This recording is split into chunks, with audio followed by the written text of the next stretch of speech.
NCP কোনো চাঁদাবাজের দল নয়, এনসিপি কোনো টেন্ডারবাজের দল নয়। এনসিপি উঠে এসেছে সংকট থেকে, সমস্যা সমাধান করে এনসিপি উঠে এসেছে, ফ্যাসিবাদের কবর রচনা করে এনসিপি উঠে এসেছে, আওয়ামী লীগের চ্যাপ্টার ক্লোজ করে এনসিপি উঠে এসেছে। আপনারা এনসিপির হাতকে শক্তিশালী করুন। আমরা আপনাদেরকে প্রতিশ্রুতি দিচ্ছি, পরবর্তী বাংলাদেশে জনগণের বাংলাদেশ করার জন্য এতদিন পর্যন্ত আমাদের দেশটা হয়েছে ধনিক শ্রেণীর, আমাদের দেশটা হয়েছে বসুন্ধরার, আমাদের দেশটা হয়েছে প্রশাসনের, আমাদের দেশটা হয়েছে আর্মিদের, আমাদের দেশটা জনগণের হয়ে ওঠে নাই। আমরা আপনাদেরকে প্রতিশ্রুতি দিচ্ছি, এনসিপির নেতৃত্বে ক্ষমতা জনতার হাতেই আমরা ফিরিয়ে দিব।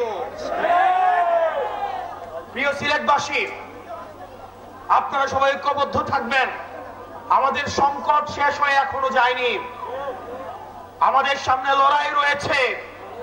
ইতিমধ্যে আওয়ামী লীগের একটা পক্ষ, যারা আওয়ামী লীগ করেছে, আওয়ামী লীগের সুবিধা নিয়ে লেখক হয়েছে, আওয়ামী লীগের সুবিধা নিয়ে যারা অ্যাক্টিভিজম করেছে, আওয়ামী লীগের সুবিধা নিয়ে যারা মিডিয়া খুলেছে, তাদের প্রতি আমাদের সজাগ দৃষ্টি রাখতে হবে। আওয়ামী লীগ আবার বিভিন্ন রূপে বিভিন্ন ভাবে আমাদের সমাজে তারা আর ফিরতে পারবে না, কিন্তু বিশৃঙ্খলা করার চেষ্টা করবে। তাদেরকে আমাদের ঐক্যবদ্ধভাবে প্রতিরোধ করতে হবে। আপনারা সবাই ভালো থাকবেন, সুস্থ থাকবেন। এই মুহূর্তে বাংলাদেশে কোনো কিছুর প্রয়োজন আছে, বিচার আর সংস্কারের প্রয়োজন আছে, বিচার আর সংস্কারের প্রয়োজন আছে।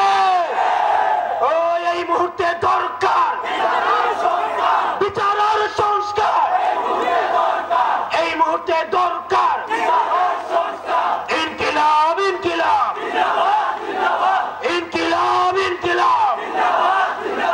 নতুন করে আবার দেখতে পাচ্ছি আমাদের মুজিববাদের পাহারাদার দাঁড়িয়ে যাচ্ছে। তারা কথায় কথায় আমাদেরকে বাংলা ছাড়তে বলছে।